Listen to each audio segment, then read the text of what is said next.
And to start us off in a good way, I'm pleased to do the acknowledgement of the traditional lands. So at Royal Roads University, we acknowledge that the campus is located on the traditional lands of the Lekwungen peoples, the Songhees, and the Esquimalt First Nations. And it is with gratitude that we live, learn, and work here, where the past, present, and future of Indigenous and non-Indigenous students, staff, and faculty come together. So thank you all so much again for being here today. And of course, the reason we're all here is for our session on navigating polarization, leadership strategies for a divided world. I'm so pleased to be joined by so many wonderful and talented people here today, so many great panelists. I'll introduce myself quickly. My name is Ariana Kinjerski. I'm an education specialist here at Royal Roads University in student recruitment. So always delighted when I can share the space with so many talented folks here today. And we'll get to their introductions in just a moment.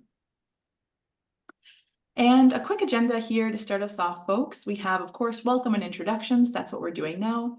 We'll have our panel discussion on navigating polarization. We'll leave some time at the end as well for questions. So as I mentioned, if you have any questions or things as we go along, feel free to pop them in the chat and we will save them for a question period at the end. So feel free to do that. And then at the end as well, I'll do a little brief information on the School of Leadership Studies at Royal Roads University. So if you are interested in applying to any of our programs, there'll be a little bit of information on that.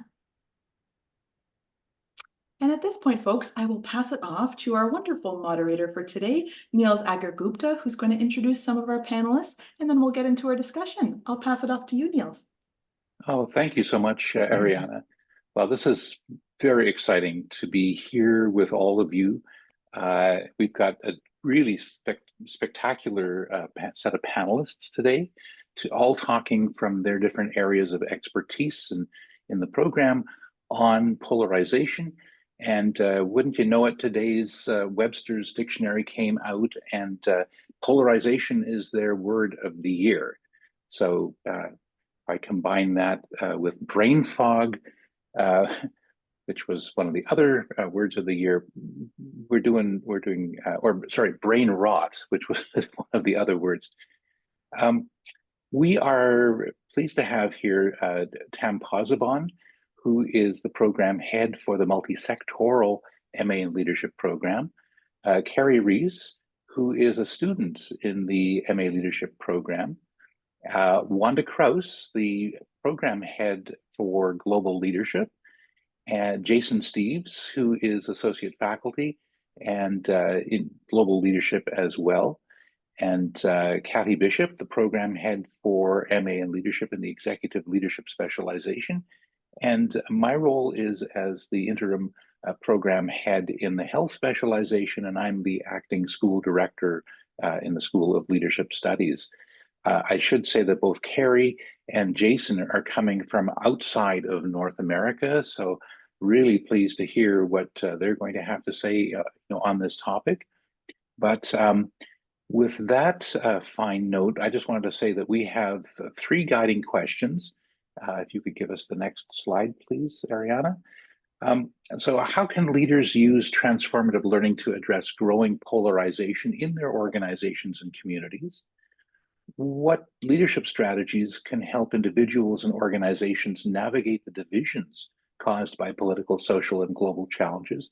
And lastly, how does your program area equip students with leadership strategies to navigate and address polarization? So those are the three questions that we are having panelists talk about in the next little bit. I want to first of all introduce Tam Posabon, who is the program head.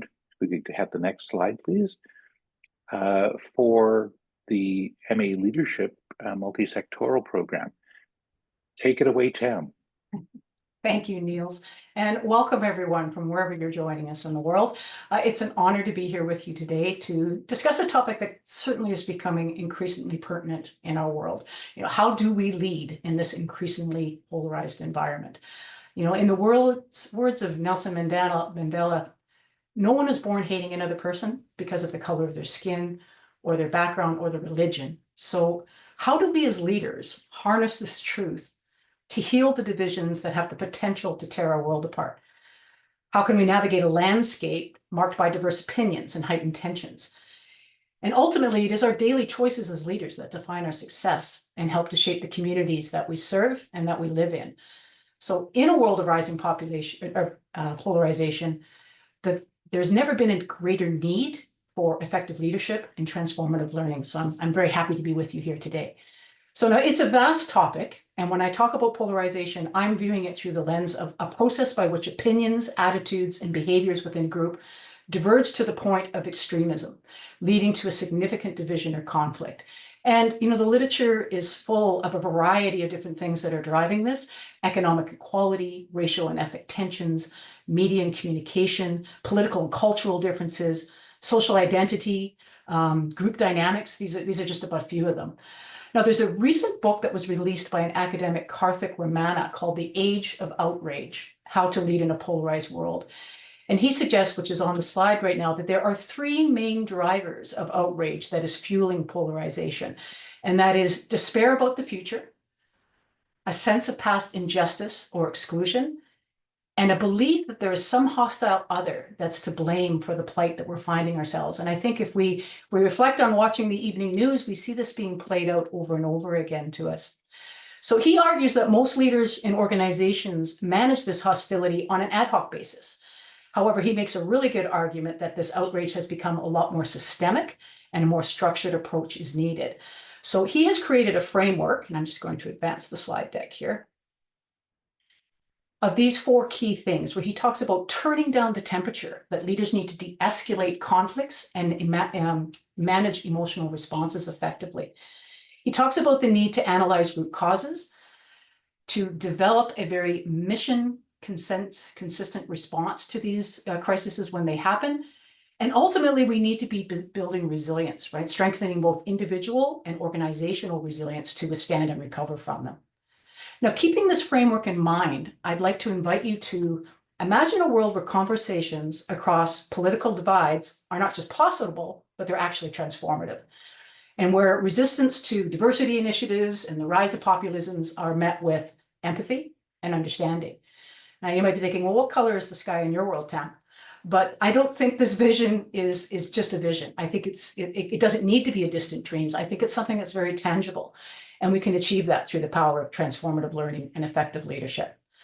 Now, the MA in leadership here at Royal Roads has been developed to produce the type of leader that is needed in the world right now. And it's rooted in transformational learning and teaching practices.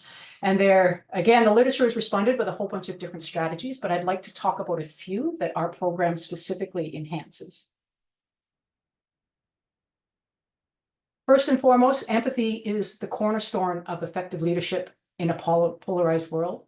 It involves actively listening and understanding different perspectives, the validation of other people's feelings, and acknowledging the legitimacy of their experience. It doesn't mean we have to agree with each other, but it does show respect and opens the door for constructive dialogue.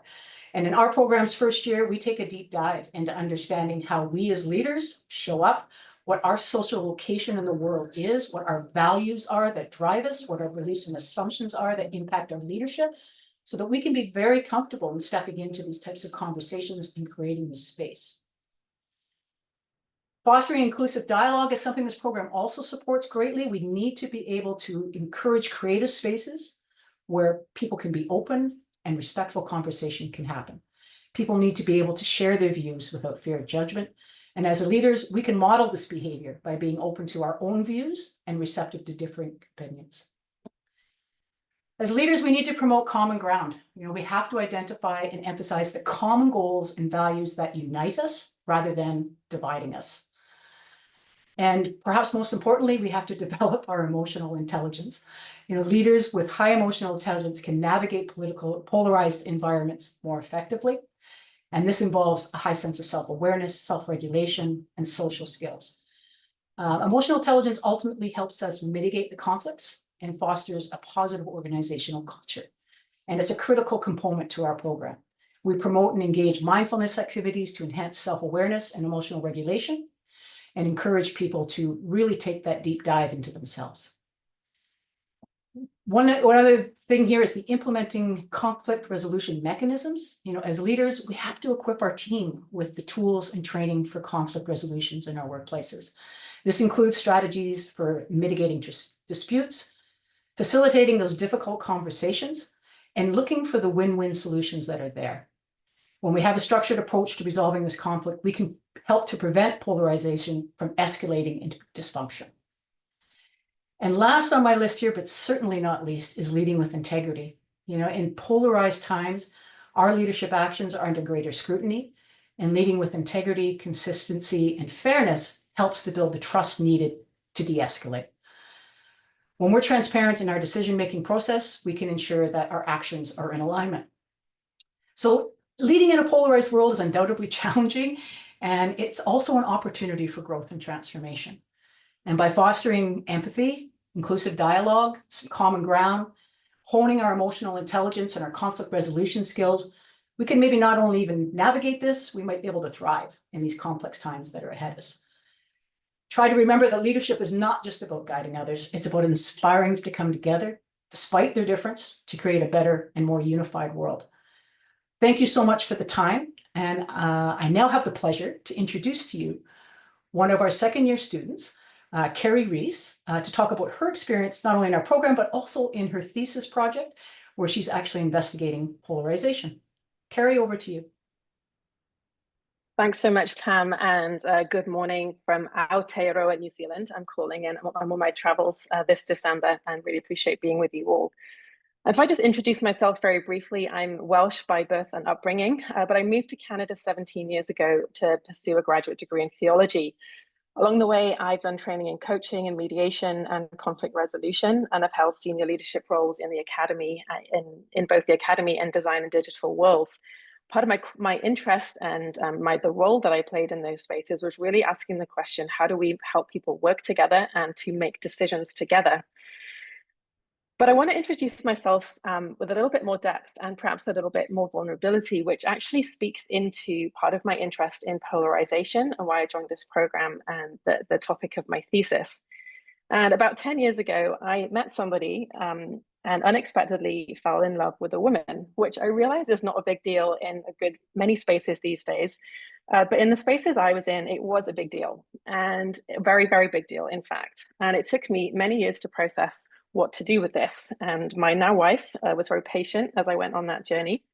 And eventually I did go on a shift in my own thinking, my own perspective, and was able to pursue a relationship together. There was lots of beauty in that process, but also it was very painful. I lost a vast majority of my community, and I even lost my employment. And so in the midst of that, two questions really have stood out for me that have animated really much of my thinking and work since. And the first is this question of, how does change happen? What was it that enabled me to examine my previously held beliefs? What were the conditions that are necessary for individuals and communities to reconsider deeply held beliefs? And what actions or approaches might be supportive or counterproductive in helping people change their thinking? But a second question was very closely connected to it for me as well. What if people don't change their minds? What if you end up in a situation where people hold very different perspectives? What then? And so I think this led to the second question that has been energizing for me. And it's this question of, how might we live together in the midst of difference? And I think part of my journey in pursuing these two questions is recognizing the shift that I had been on from a more conservative position and perspective myself to a more progressive one. And what I found as I went on that journey via 1,000 intermediate steps was that much of what I saw and found problematic on the right was also problematic on the left. And so what I experienced was the same tendencies to reduce complexity to simple binaries, to have a desire for purity of belief and practice, and that tendency to other or alienate people who have different perspectives than we do, and to find it very difficult to actually be in relationship when we do in fact have very significant different beliefs on really important matters.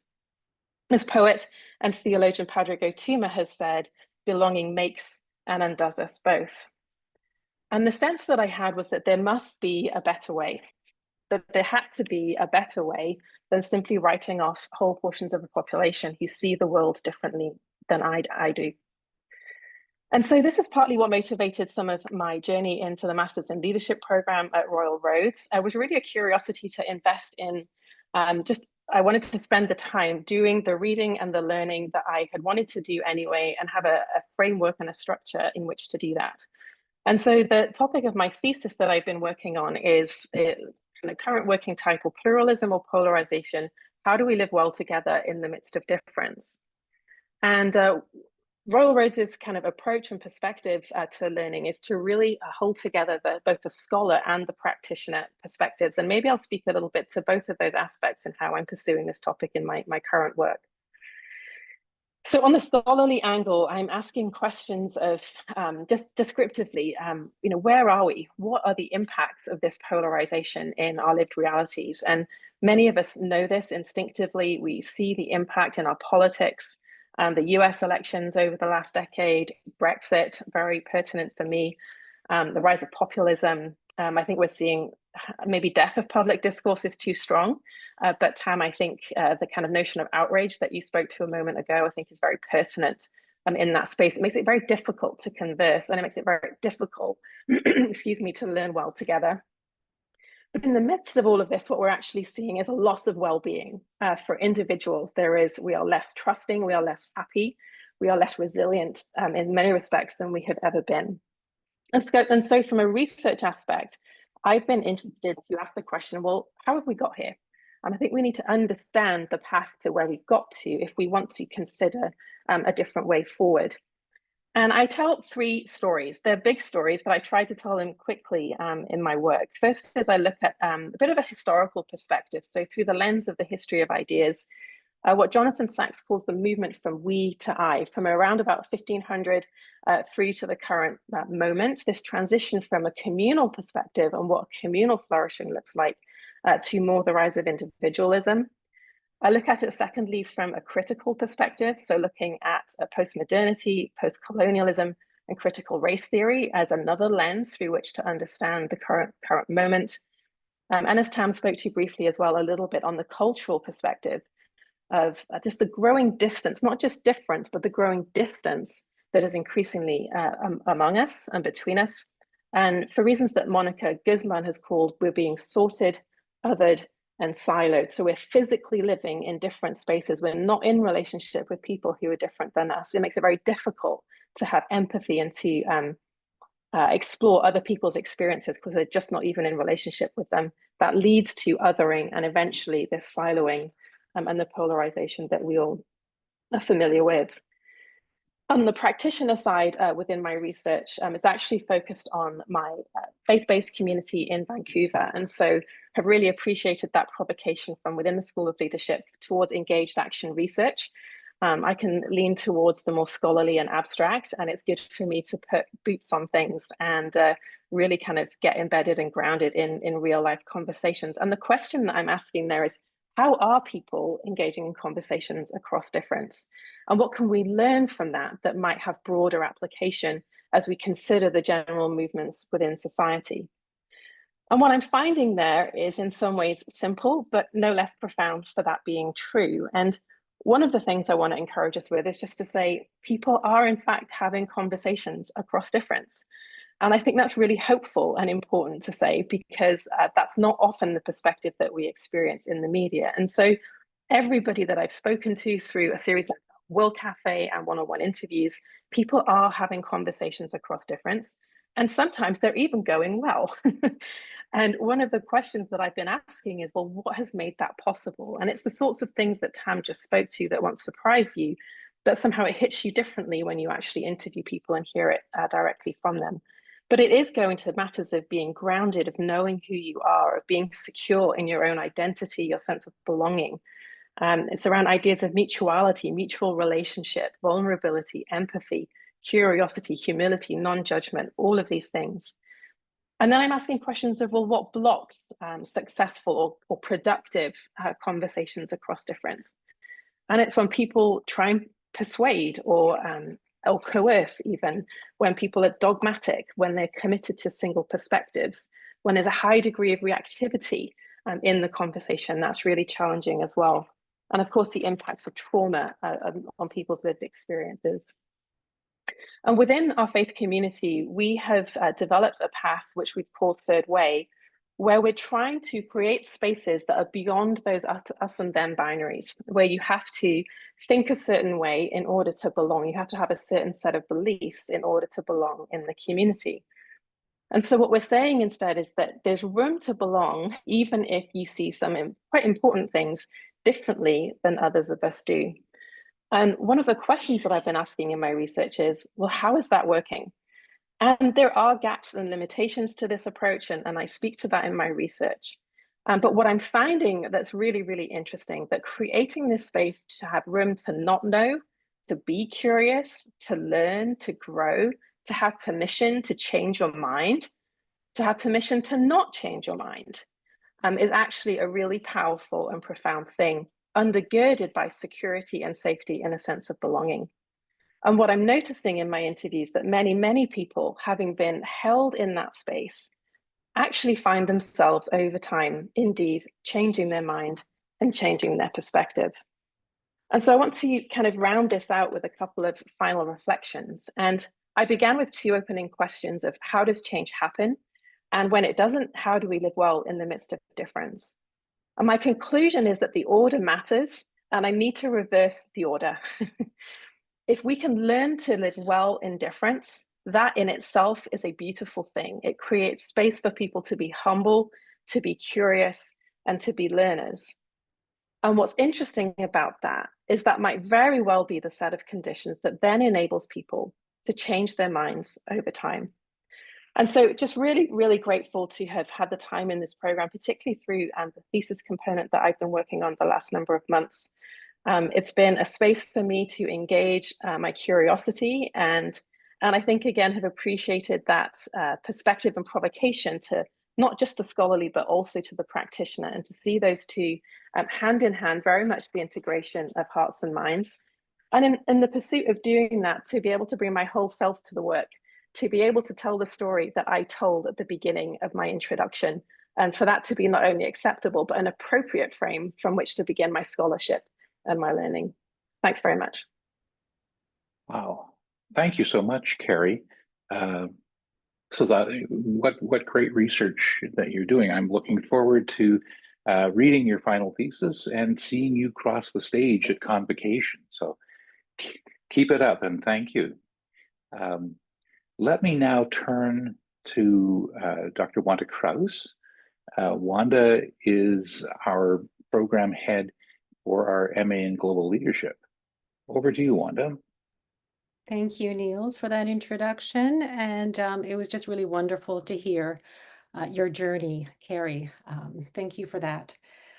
And both Tam and Carrie, you've provided an overview very nicely of what some of the polarizations are in the world. So I won't cover that so much. But if I could ask you, Ariana, if you might just pull up that slide, that would help bring us forward into what we do in the Global Leadership Program. But before I jump into this slide and describe a little bit about what we do in the Global Leadership Program, I'm Wanda Kraus, as Niels had introduced me. I am program head of several programs. So we've got the MA, we've got the diploma, and we've got the certificate. And we'll talk a little bit later about what those learning platforms might look like. In terms of my background is in political science, and most of my research and work has in fact been abroad. So I've been located mostly in the Middle East, looking and investigating how women are contributing to transformation. And my focus was initially looking at authoritarian states and trying to understand how to address authoritarianism. And so that's why I was looking at civil society. But as I was doing so, recognizing that women were, for the most part, left out of those conversations. And so I began looking at diverse groups of women. So women who would categorize themselves as secular, women who see themselves as Islamic, so within Islamic organizations, which was under-researched by far. And then, of course, those who are completely left out the discourse on transformation, were the Islamists, so Islamist women as well. So you've got a broad array of women who are creating change in the ways that they see needed and fit. And so uncovering what those look like, what those strategies are, and also trying to center the voices of those who have been marginalized. So that has been my research for the most part. I've, in my journey, taken that further to learn a little bit more about what women are doing in various parts of the world, mostly focused on the global South. And then moving forward in my research to understanding how especially Indigenous communities are contributing to planetary health. So that's a little bit of my journey. My background in terms of my ancestry is German and Jamaican. So my mother being Jamaican and my father being German. So my next research piece is focused on planetary health in Jamaica. And so with that, I'd also like to just acknowledge where I'm speaking and joining you from, and that's on the Wasana traditional family lands, which is just right outside the university. And so if you're looking at this slide, you will see this is an actual event that was held within Royal Roads itself on the Lekwungen and Kasepsin traditional family lands. And this just demonstrates a little bit of how we teach in the Global Leadership Program. We have with us today also Lisa Korak, our coordinator for the Global Leadership Program at the podium. We have Tim Katuri, myself in the middle, and Marnie Jull and Robin Mueller. We're representing different programs to speak to the same problem, which is polarization in essence. And so the question we were asking on this day was, how can you access or discover various aspects of personal power? So where we begin in our learning journey within the program is looking within. So instead of pointing fingers, as accurate as we may be sometimes, to the sources of polarization or the roots of polarization, which has already been covered, and I won't go there as a result for sake of time, is understanding that power is not out there only, and that we actually, and this is why we come to the program to learn, we have many ways we can exercise power from within. And so we do a number of plenaries, teamwork. So not everything is on an individual level as we learn. In fact, you are learning from individuals who teach in the program. And I'll just emphasize that the individuals, one who I'll introduce shortly, come from all over the world, and purposefully so. So our faculty are embedded in different places. And in essence, really, we're speaking from a place-based perspective where we bring our expertise to the classroom. But with that also, as you see in this picture, students then gathered around tables and brought their own background and their own expertise and disciplines to the table to be able to address global wicked issues. And so we think a little bit around what are those personal capacities we can bring to the table. We capture those, we hone those, and we expand those. And so those are around resiliency, adaptability. I heard a little bit around being vulnerable already. And so these aspects coincide to be able to give you strength to navigate the wicked issues that we deal with in the world today and help you prepare to deal with them in a more expanded capacity.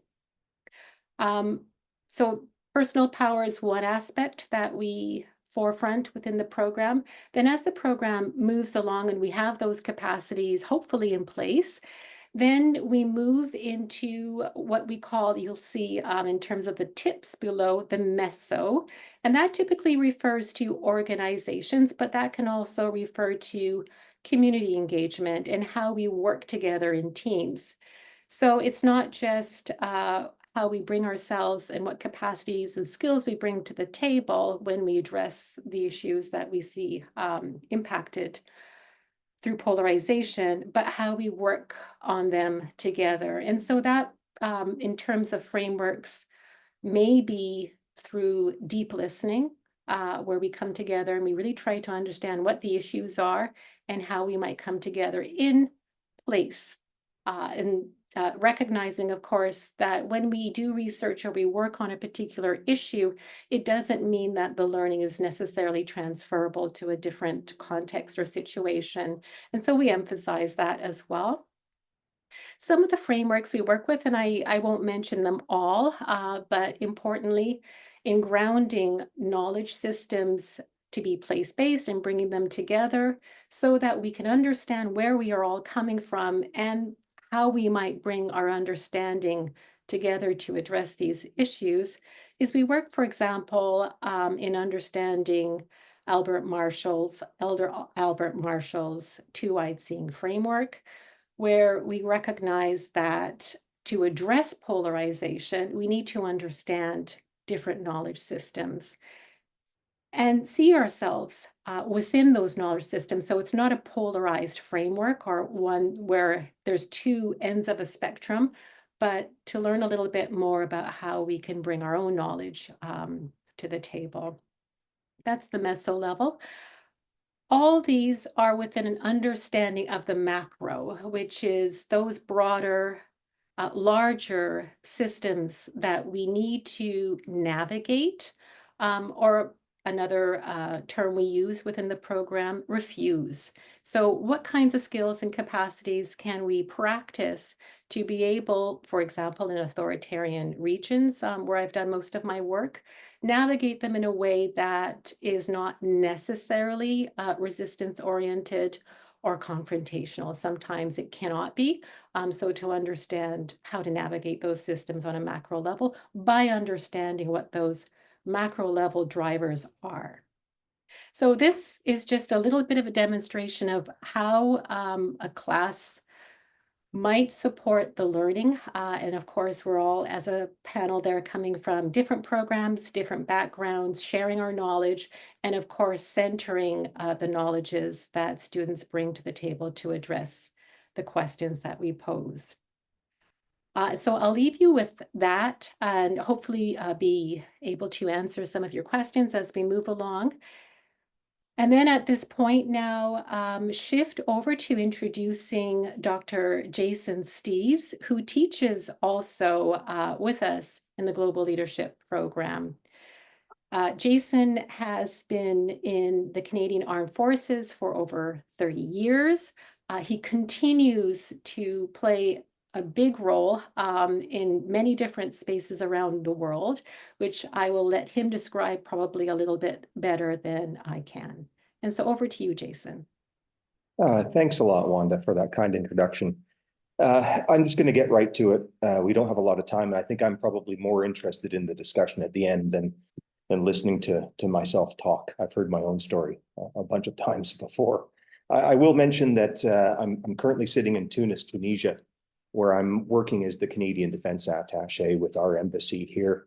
I'm a lieutenant colonel within the Canadian Armed Forces, but I've also held diplomatic posts in places such as Kenya, Colombia, Mali, and now in Tunisia. And I've had in total over 18 accreditations to various countries in those regions. I've also had the chance to work with the United Nations in Bosnia, Lebanon, Syria, Israel, and my last time with the UN was in South Sudan at the height of the Civil War. You know, in total, I've been working in the domain of international relations for just over 30 years. But I should also note that I'm an ordained Zen Buddhist teacher, and I have been for a significant portion of my adult life. And that's probably been the most foundational aspect that I draw upon as I navigate this complex world.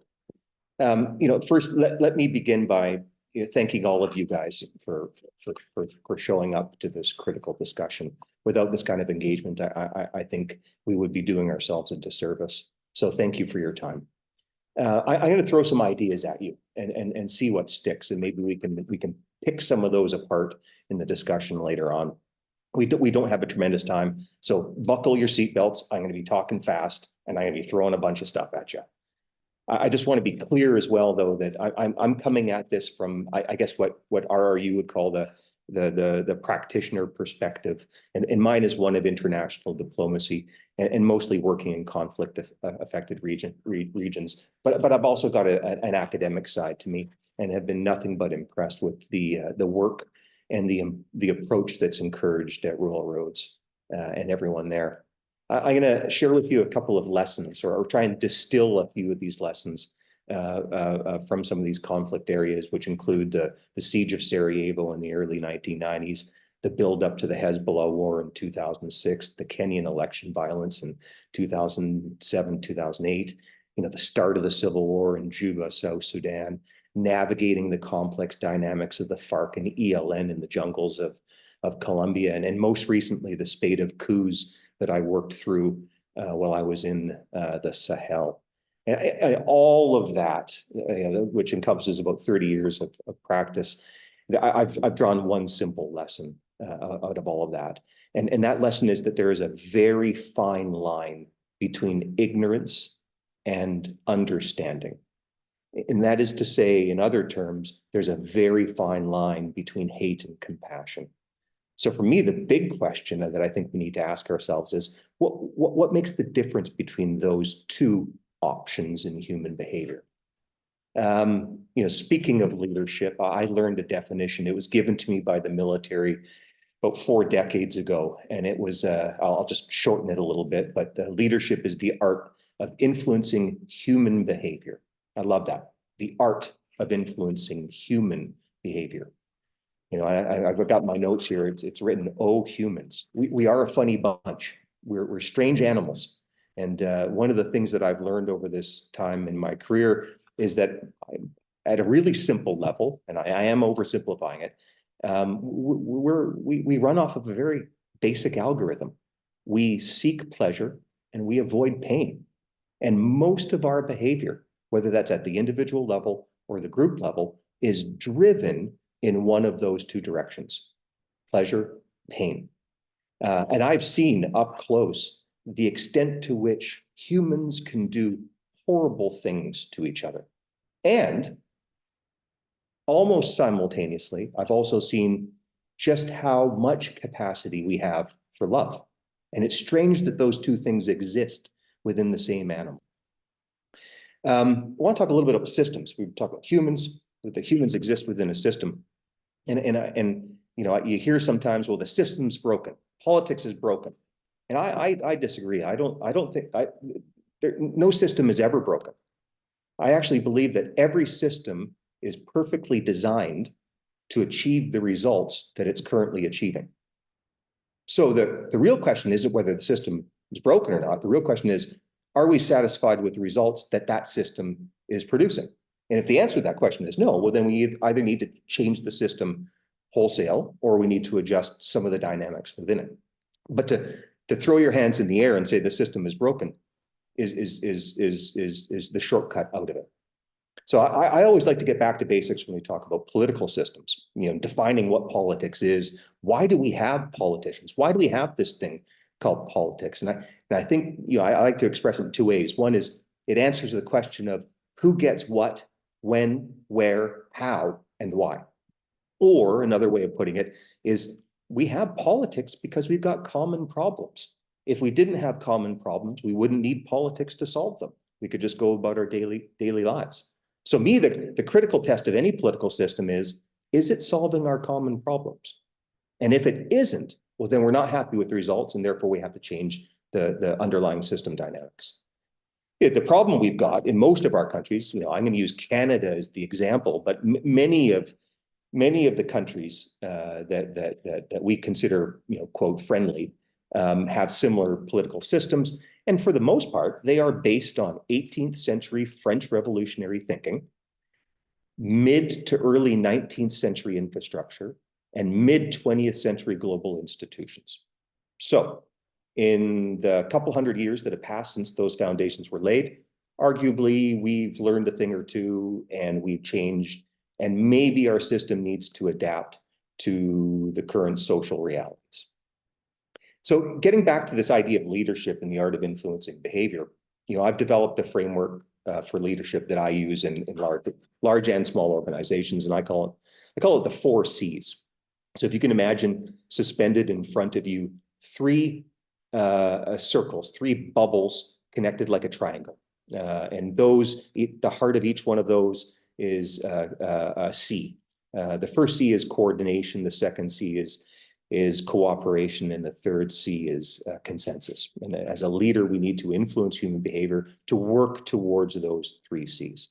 How do we do it? Right at the center, connecting those 3 C's is the 4th and most important C, and that is communication.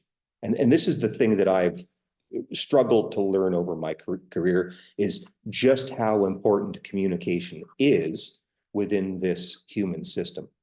Again, coming back to this idea of that very fine line between understanding and ignorance, or their counterpoints, compassion and hate. Communication is that line between them. It's the path that allows us to choose between those two. So if we shut down communication, we foster ignorance and it leads to hate. If we open up communication, it leads to deeper understanding and compassion. It's almost an inevitable consequence of our current political system that we're going to see polarization. There is no other option except for polarization in the way we're structured right now, both domestically, i.e. the nation, and internationally within the current global governance system. Polarization is the result of that system, and there's no escaping it. And the subtext of that polarization is ignorance, and we can see it. I call it the othering system. And the results are pretty clear for us to see on a daily basis. So leadership in any system, but particularly within a political system, must be anchored on communication. And, we've been hearing a lot of stuff from these esteemed panelists. How do you do it though? What does that look like in real life? It's one thing to be able to say something, well, do this, don't do that. How do you do it? What does that mean for us? Because the world isn't black and white, and it's challenging sometimes. I want to talk a little bit about the program that I teach in, and Wanda was so gracious with her introduction. I've been teaching in the MA in Global Leadership since about 2014. And one of the things that I've noticed is in my mind, the program does 3 things. First of all, it broadens perspective. Second, it deepens understanding. And third, and this is the one that I think is just a real gift for anyone that gets involved in the program, is the challenging of assumptions. It allows us, in a way, to have the conversation to say, really, why do you think that way? What is it? What's the evidence to support that? And we challenge it in a way that's encouraging and not discouraging. So I'll be wrapping up soon. Don't worry, you'll be able to stop listening to me talk in a minute or two. Some final thoughts on addressing polarization. I don't like that word though. It's got buzzword status now. I think we have to pick it apart a bit more. Maybe we can do that in the conversation. So my final thoughts. Number 1, get uncomfortable. We have to struggle against that algorithm that I mentioned earlier on. We have to struggle against the pleasure and pain algorithm. In fact, we should try and find ways to cultivate a reaction that moves us towards pain. We need to get it uncomfortable. I would argue that much of what the visible artifacts of political polarization that we're seeing is a reaction to people seeking pleasure. They're moving, they're getting more comfortable with conversation, with discourse, with narratives, et cetera, et cetera. So seek out uncomfortable conversations, find the pain and embrace it. The second one I've got to offer is don't be in a rush. No one should be in a rush. We can't skip over experience.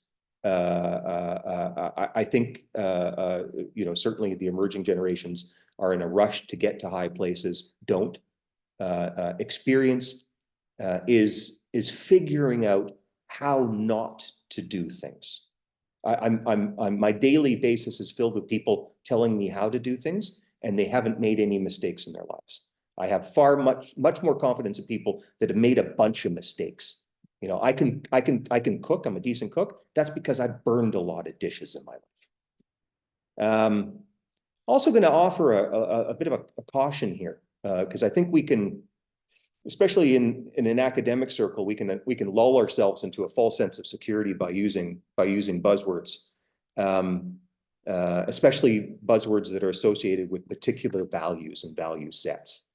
I find values and advocacy to be a very challenging space to navigate. And as we saw on the old maps, where the cartographers no longer knew what was out on the fringes, you know, the expression that they would write is, "There be dragons."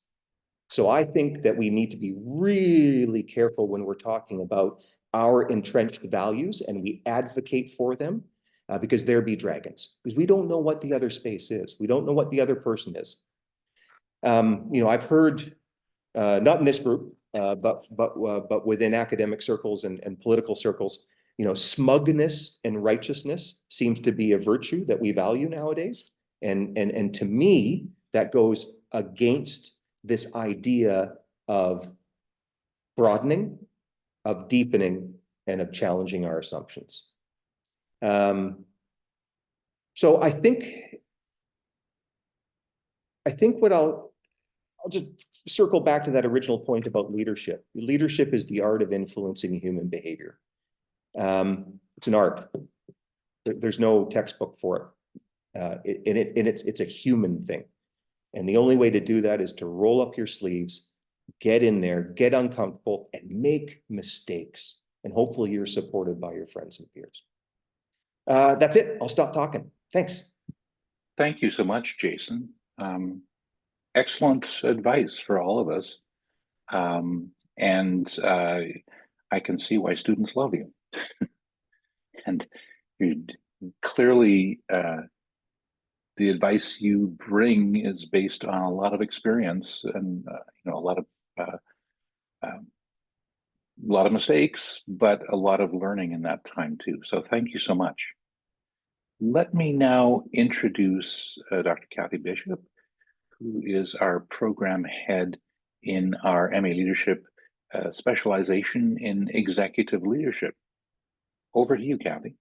Thanks so much, Niels, and thanks Jason and Wanda and Carrie and Tam, and welcome to everyone. It's such a delight to be here, and it really heartens me to see the numbers of people here interested in this topic. And I must say, I feel very inspired just listening to my colleagues, and so I'm going to sort of weave my piece within all of this. And as Neil said, I'm Kathy Bishop. I'm the program head for our Masters of Arts in Leadership with the Executive Leadership Specialization. And also at the foundational level is we have the Graduate Certificate in Values-Based Leadership. And so my own leadership experience spanned decades of working, starting in a social work positions and then moving into organizational leadership as an executive director, both in the not-for-profit and the business sectors, to where I am now, rooted in collaborative, values-based, and strategic learning and leadership. And I just want to say, you know, what I've learned over the years is that whether it's the back streets or the boardrooms, we all really do want the same things. We want to be healthy and happy and contributing. And yet, how we get to doing this or trying to get these needs met can be quite different. And so one of the things that I think is really important for us is looking at transformative learning. Transformative learning really, for me, speaks to back in the 1800s, Samuel Johnson talked about the inefficacy of genius without learning. And that's the myth that genius doesn't take study. It doesn't take exposure to the work of others or craftsmanship. It does. And so all of this is really important as we start to look at, okay, what knowledge and wisdom is out there, and that we both practice in terms of on a practical level, but also that we learn through theory as well. And so with transformative learning, one of the first parts is either a disorienting dilemma or a catalyst for growth. And so here we are in times of polarization. And I really appreciate the Institute for Integrated Transitions It's an international non-governmental organization with peace that defines polarization as, and it's a quote, a prominent division or conflict that forms between major groups in a society or political system, and it is marked by the clustering and radicalization of views and beliefs at two distant and antagonistic poles. So it's that prominent division. It's between major groups in society or the political system, and it's marked by the radicalization of views and beliefs around different poles. And really at the heart of what all that means is it impedes our ability to come to resolution or to solve any kind of problem. And so lots of times I've just really been pondering lately, you know, have we really created this false dichotomy? You know, have we created a you versus me scenario rather than a you and me versus the problem? Or even what is the problem that offers a possibility? Because we've got here for some reason. And so this is where I think, you know, frameworks, you know, like, you know, Tam has offered Ramana's framework, or Carrie telling stories, or Jason, you know, offering, you know, the practitioner scholar experience, that this is where, for me, we really have hope and we have possibilities. And so I hope that I can offer a few more gems of wisdom to catch you, because similar to Wanda, who's offered an overview of what happens with the MA in global leadership, our program, in terms of the specialization at the heart of what we do, is build the character and capabilities of executive leaders. Now, of course, we're all leaders, and yet we know that different leadership has different responsibilities and foci. And so executive organizational leaders look at setting the tone and direction of organization.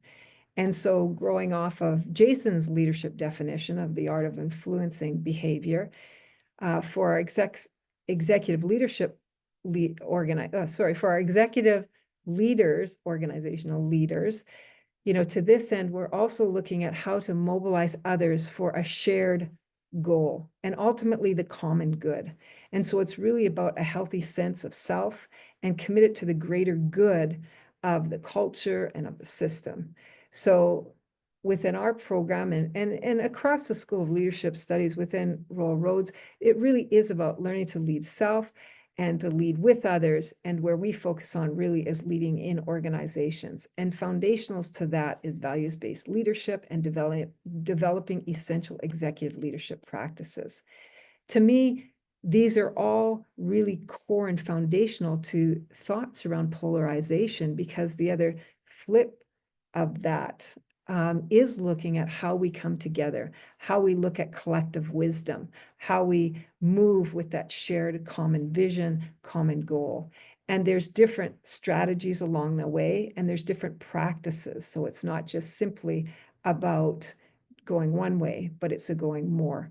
So in our program, I'm just conscious of timing too, we offer the exploration of different executive leadership practices, but we also focus on both the internal of an organization, but the external. And so values are what's important to us. They're what drives our priorities, our behaviors, our emotions. They're what inspire and trigger us. And that's where, yes, people can get embedded in them, but where some of the real juice and key is looking at that sometimes we think we're talking about the same thing, but we're committed to a deeper level of a value underneath. And so there's very different frameworks in terms of Barrett. Richard Barrett has a really excellent one, which helps to show that people have different levels of consciousness.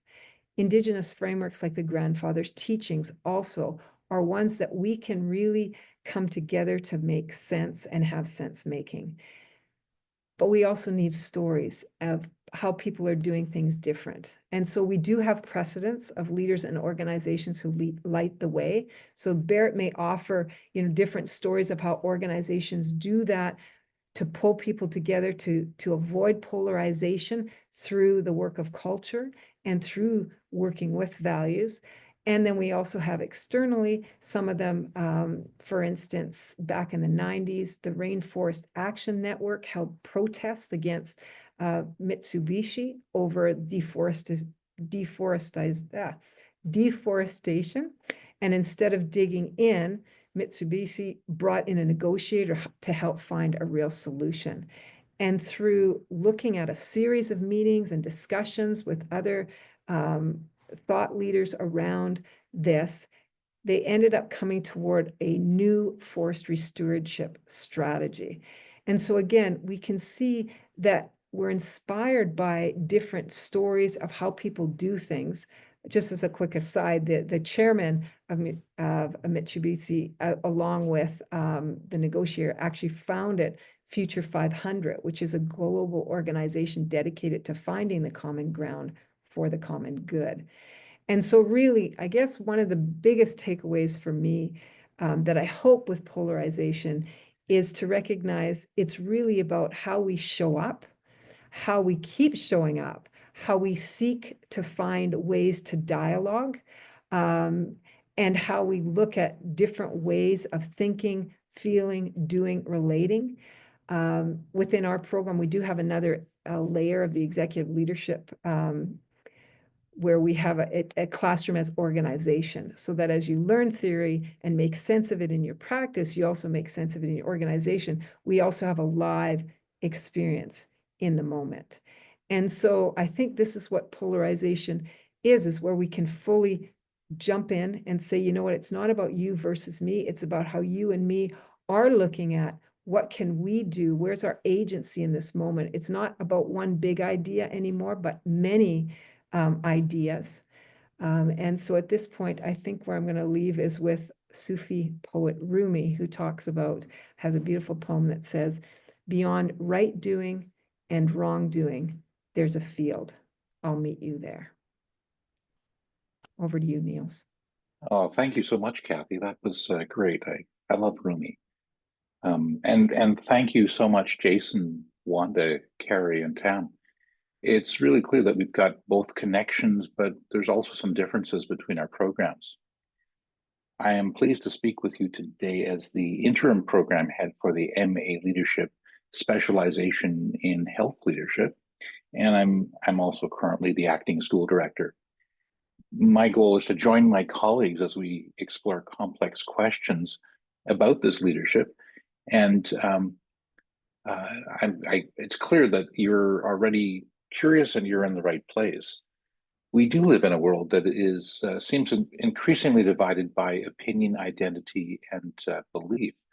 Jason talked about that fine line between hate and compassion, between pleasure and pain, and leadership is influencing behavior and building the stamina to stay in uncomfortable conversations. My father, who survived World War II and the pandemic, could not survive old age and passed away recently. But he had an expression of concern about people who wanted to explain the world to him as though he had no experiences, values, and understandings on his own. Now, in our programs, we tend to think that we can't influence others' behaviors until we have a clear understanding of our own lenses. So personal leadership is where things start in the MA Leadership Program, more generally. But I just want to say Barnett Pierce, who was one of my mentors, called the kind of polarization we're talking about today moral conflict, where each party believes the other to be immoral and reconciliation is just not possible. And I have to say that this is something that we also see in healthcare, where teams from the ER to community care, from the executive suite to the front line, navigate immense challenges daily. And if you add limited resources and burnout to this mix, it often feels like trying to refill a bucket while it's still leaking. Yet, as leaders, we're called to patch the holes and refill the bucket at the same time. Polarization can perhaps feel like a giant immovable boulder blocking the road. People just talk past each other in ways that lead them to give up on each other. But as leaders, our task is not to pick sides. We're here to move the boulder, or at least turn it into a bridge. I want to pick up on one strategy that Kathy mentioned that we actually do think a lot about, which is transformative learning, which is yes, it has been around for a while, but it was fine-tuned by educational theorist Jack Mezirow. This is sort of about challenging deeply held beliefs to see the world in new ways. And this does start, as Kathy said, with what Mezirow called a disorienting dilemma, like discovering that going back to school as an adult is less about being graded and more about holding yourself accountable. The surprise? Faculty are here to serve as a guide. They're not here to carry you.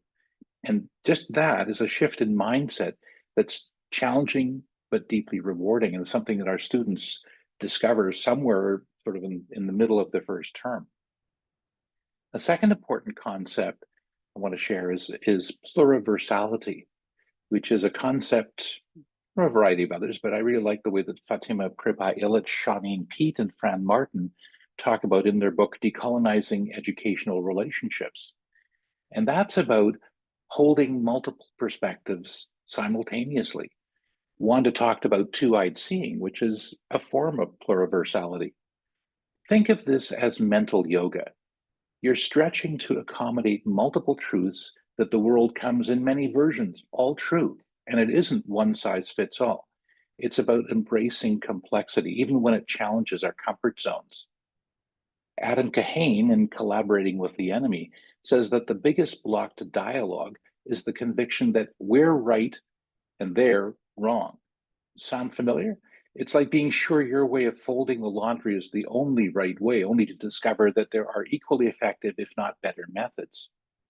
True dialogue requires humility, the courage to admit that you might not have all the answers, even when it feels like you probably think you've got the right answer at hand. Your certainty is most likely the block that probably means that you're not actually learning anything new. My friend Dr. Guy Naismith once summed it up perfectly. Unless I'm prepared to change my mind, I'm not really listening. So this brings us to the challenge of listening with curiosity. We frequently don't actually listen. We do what Otto Scharmer calls downloading, rather than listening with empathy to understand the heart of someone else's story and understandings.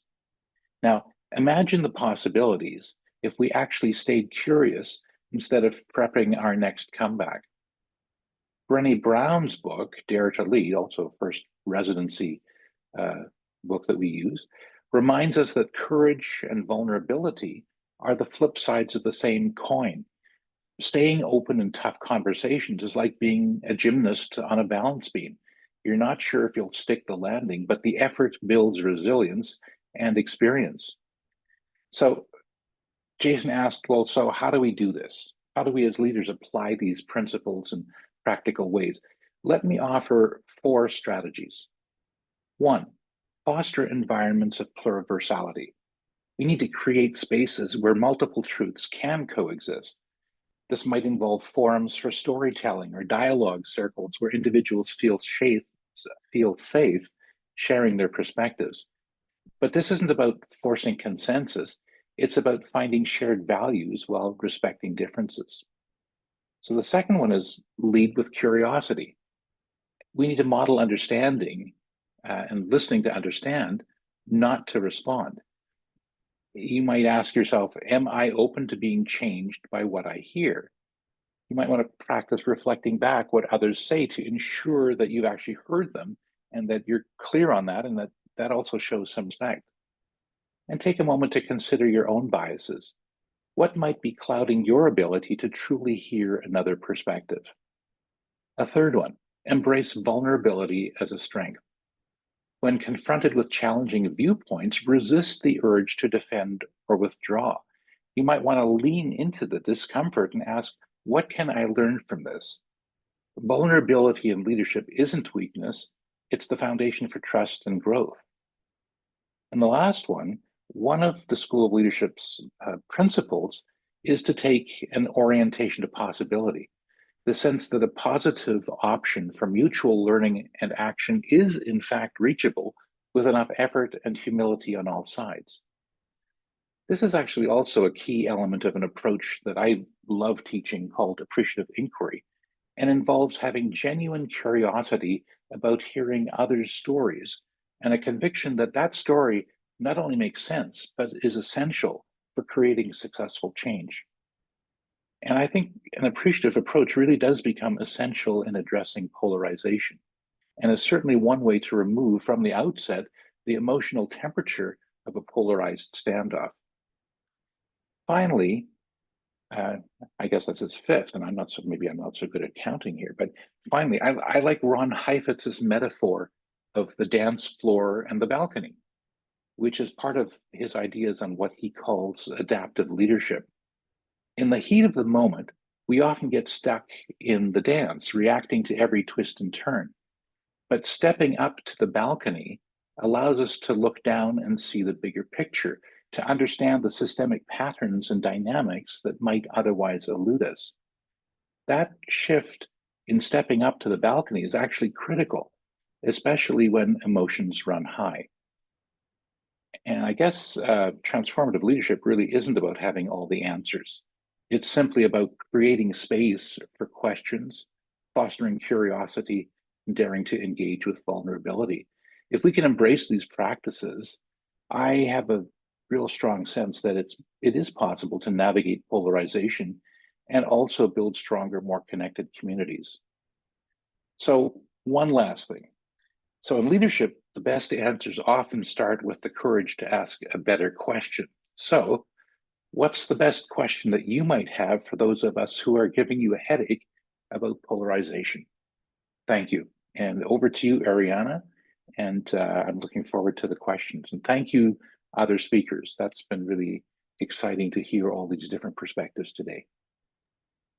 Thank you so much. Thank you, Neil. And of course, thank you to all of our panelists. That was truly, truly remarkable. So thank you.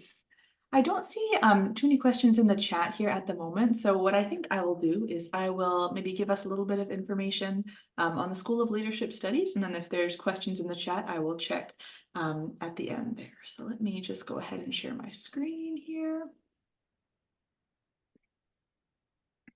Perfect. Hopefully you can all see the good screen there. So as we've been mentioning throughout the presentation, through our numerous speakers, there's been tidbits about the programs that we offer at Rural Roads in the School of Leadership Studies. So just to touch on a few, of course, I'll mention, like many other things, all of this information is on our website. So if you are curious about some of the programs, or if you're comparing options, feel free, of course, to go to ruralroads.ca. All of the good information is there. But you'll see we have a variety of programs. So we have several MA options. We have global leadership, multi-sectoral MA in leadership, and then we also have specializations in executive leadership and health. And then we also have a graduate diploma in global leadership and some shorter options like graduate certificates in leadership, global leadership, and values-based leadership as well. So many offerings that we have here, depending on what you're looking for and the length of time, something for everybody. So it is worth a look. And of course, all of this information is going to be in my follow-up email as well. And there's some references from earlier as well, just to note, and I'll be sure to put those in my follow-up too. And if you are curious about how to apply, just a few quick steps that I'll mention, just in case there's anybody on the line who's thinking about it. Of course, we ask for an online application fee of $136, and then also some supporting documents. So things like transcripts, a detailed resume, personal statement, and letters of reference, as well as English language requirements are all required. So if you are thinking about it, starting to gather those documents early is always a good idea. And you'll see things like intake dates and application dates for our programs are all on our website as well. And I'll also just point out we have some financial resources. So if you are thinking about going back to school in any capacity, those can be helpful. So things like loans, bursaries, scholarships, and other awards, student research scholarships, other funding, and emergency funding. And as well, we have our folks in enrollment services, so they can be reached if you have any questions about our programs or your application at learn.more@ruralroads.ca. And then there's some phone numbers, so local and toll-free for North America as well, just on the screen there. And then they can also help you narrow down program options, answer questions, and of course, connect you with students and alumni, and sometimes program heads too. So I will just leave that there. And I see we have some questions that are popping up in the chat. So what I will do now is I will stop sharing and let's see what we have here. Yeah, so Lisa's asking, any recommendations on how to lead or do team building with a team that has polarized views? I'll invite anybody to answer that.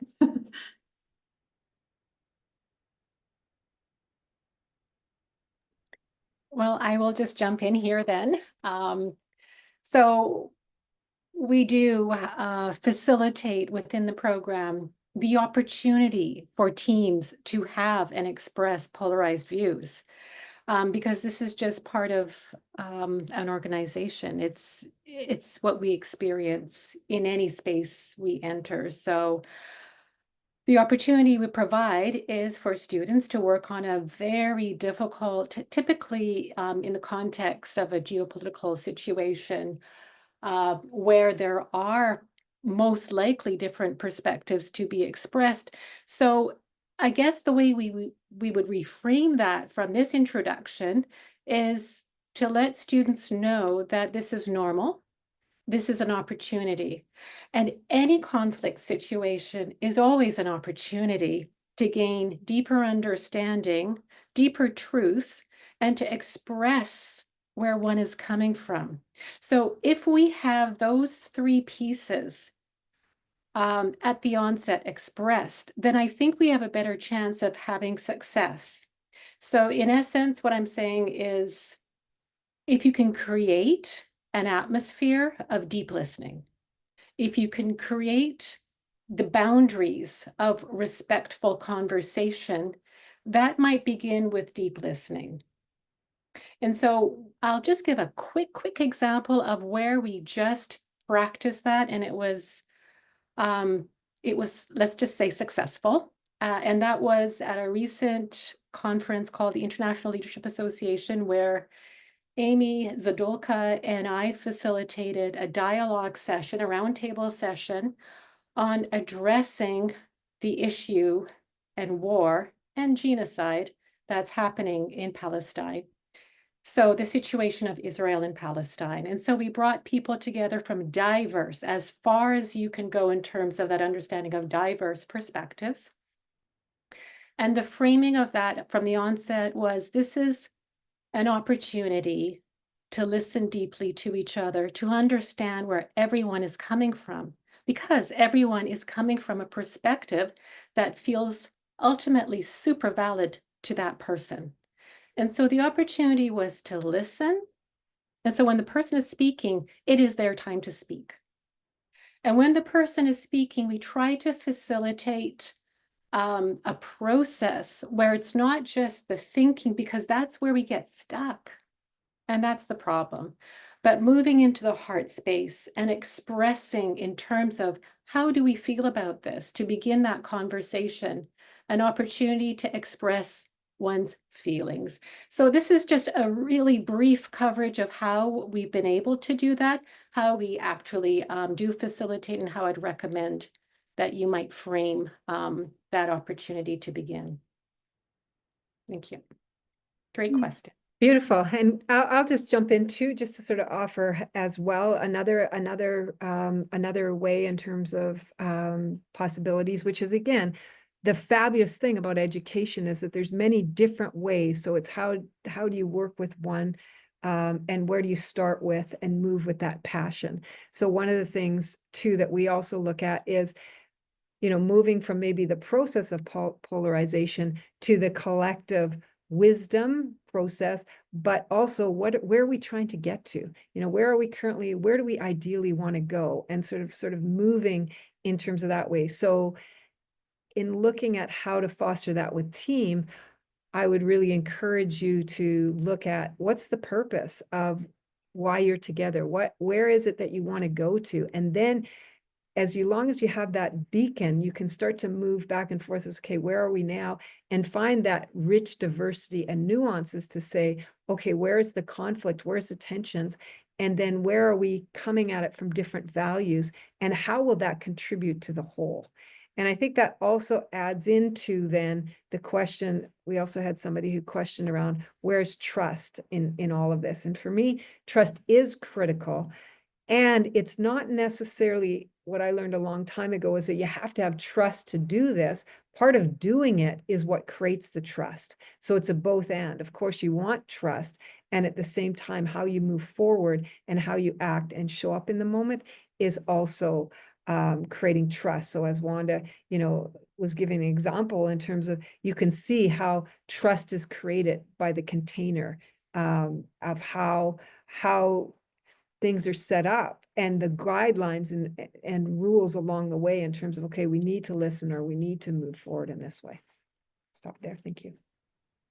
Thanks, Kath. And you raise a really good point that resonated with me, and that is that trust is that reciprocal relationship that needs to occur. And before we can actually be trusted, we have to be willing to extend trust. And sometimes it is in that vulnerability of extending trust to others when we have some sort of fear that we're holding near and dear to our heart that prohibits us from being able to engage in that reciprocal relationship. And without it, we're kind of dead in the water before we start, right? We have to be able to be willing to be vulnerable, to extend that willingness of trust to someone else, so that we can come together and work on building it. So thank you for that, Kath. Jason, I saw you had your hand up. Yeah, no, I'd just like to just kind of contribute to this conversation as we're the first question, and then that second kind of idea around trust is really fascinating for me. In working in organizations that can sometimes have extreme views. Years ago when I was being taught negotiations, I learned about interest-based negotiations, and I don't know why, but this tool has stuck in my head, and I use it for things beyond the scope of actual negotiations. And it's called an interest analysis, and it's something that allows individuals to develop a deeper appreciation of their own position and interest, and probably more importantly, to try and develop an appreciation or a concern from the other party's position and interest. And that tool is called CHEAP BFEs. It's an acronym, and it stands for concerns, hopes, expectations, attitudes, priorities, beliefs, fears, and values. And the idea is that you kind of ask yourself, what are my concerns? What are my expectations? What are my values? And you do the same for the person sitting across with who, in your view, has an extreme view. And that allows us to try and find some space where we can coexist, because we quite often find that we might actually have the same concerns. We've just got different ways of either expressing or going about how to solve it.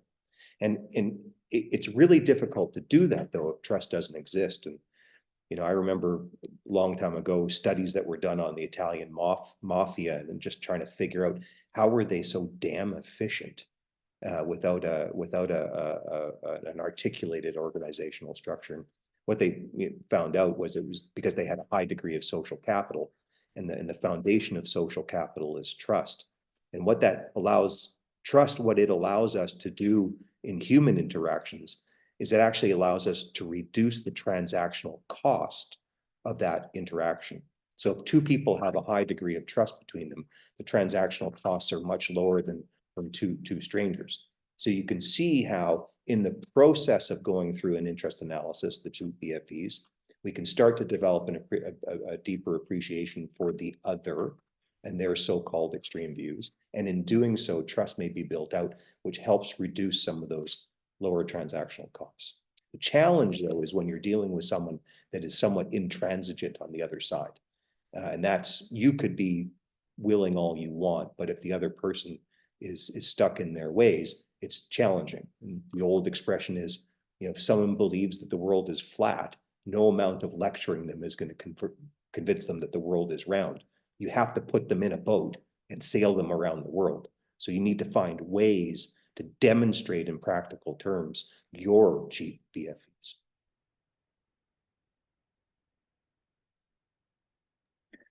Thank you for that, Jason. I have to say it's a great piece. There's sort of I just was reading that there's a conversation about, okay, so if you put someone who's a flat earther on a plane, how high up do you have to go before you can actually see the full curvature of the Earth, and it turns out it's somewhere between 40 and 60,000, so feet up in the air. So a good distance to be able to give someone that experience.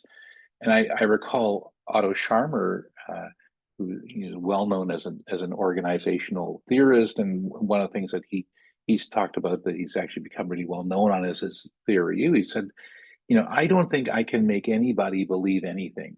I think the best thing that I can do is to have a shared experience, and that we can then talk about that shared experience afterwards to see how we each made sense of that experience. And if I can't do that, then the next best thing is to tell stories and to get people to listen to each other's stories. And it connects with this last piece around how do you do this on teams? And it has to be the context of the team becomes really important. Why are people together? What are you expecting out of the team to be able to, what do they need to agree to be able to be effective in whatever the project is that they're working on?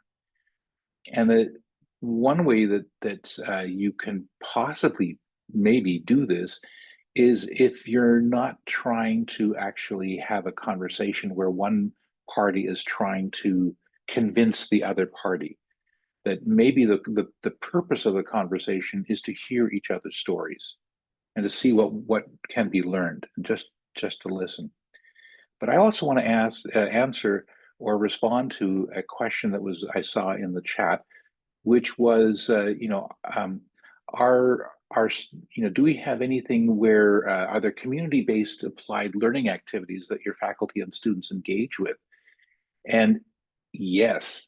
So one of the things that we have as a capstone to our programs is essentially an applied capstone, where we ask students to bring all this theory and the experience into working with a real live community and community organization that has some kind of a leadership issue.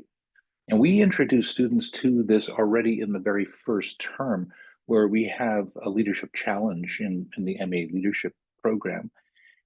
And students get right into trying to figure out how can we help this real organization. It's typically government or nonprofit or a private sector organization, but a real organization that has its CEO or executive director or board chair come to the class to present an organizational issue that their organization is actually wrestling with. And that's part of the project that our students have in their very first residency term.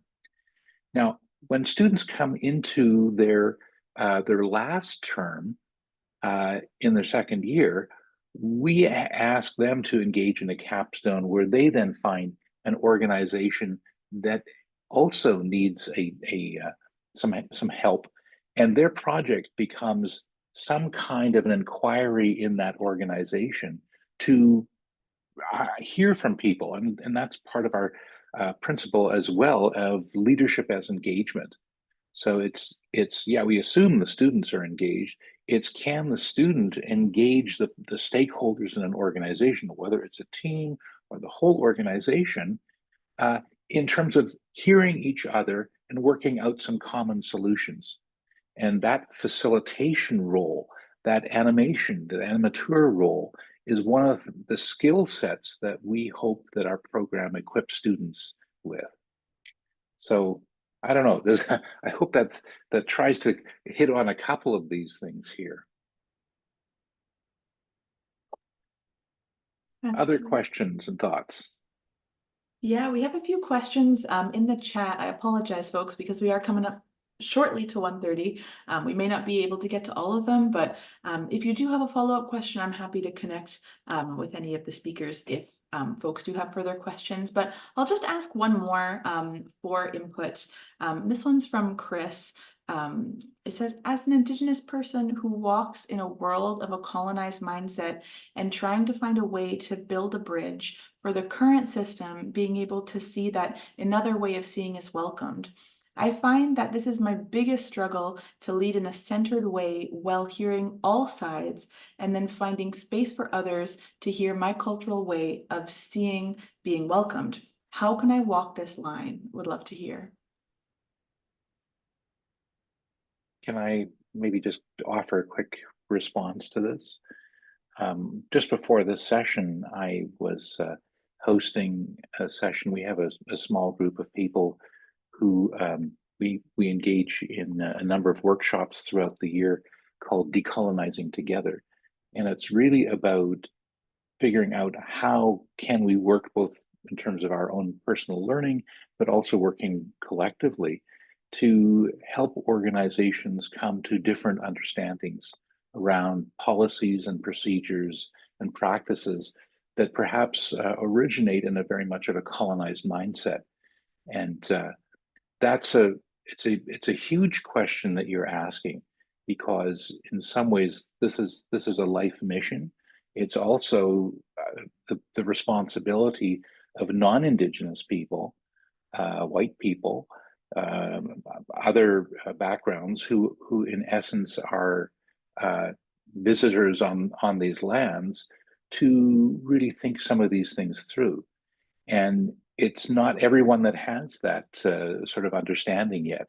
It's not something that we get taught in schools about, and it's partly why, I mean, we're coming up onto the 10th anniversary now of the Truth and Reconciliation Commission's 94 calls to action, and we've only completed publicly in educational institutions in Canada maybe a small percentage of the 94 calls to action.